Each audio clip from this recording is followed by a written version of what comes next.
শুটিংয়ের ফাঁকে লুকিয়ে প্রেম করছে উর্মি ও সূর্য। বিস্তারিত জানতে ভিডিওটি শেষ পর্যন্ত দেখুন। একদিকে অনুরাগের ছোঁয়া ধারাবাহিকের সকল নির্মাতারা আপকামিং পর্ব নিয়ে বেশ ব্যস্ত।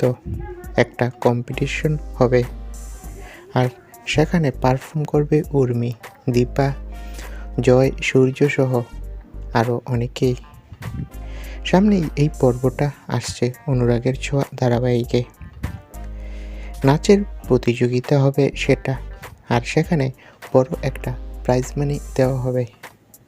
তবে সম্প্রতি এই প্রতিযোগিতার শুটিংয়ের ফাঁকেই উর্মি ও সূর্য অভিনেতা দিব্যজ্যোতি দত্ত ও অভিনেত্রী সৌমিলি চক্রবর্তী লুকিয়ে বেরিয়ে পড়েন লাঞ্চ করতে।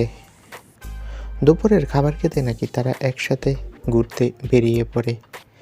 দুপুরের ফাঁকে একটা বিরতি থাকে সকল তারকাদের লাঞ্চের জন্য। সেই সময় নাকি উর্মি অভিনেত্রী সৌমিলি আর সূর্য দিব্যজ্যোতি একসাথে লাঞ্চ করতে বের হয় কয়েকদিন ধরে। বেশ কিছুদিন ধরেই তাদের প্রেমের গুঞ্জন শোনা যাচ্ছিল, আর এখন এই খবরে তাদের প্রেমের গুঞ্জনে নাকি সিলমোহর পড়েছে। তো বন্ধুরা, যদি সত্যি সত্যি সূর্য ও উর্মি প্রেম করে থাকে কেমন হবে? কমেন্ট করে জানাও। ধন্যবাদ।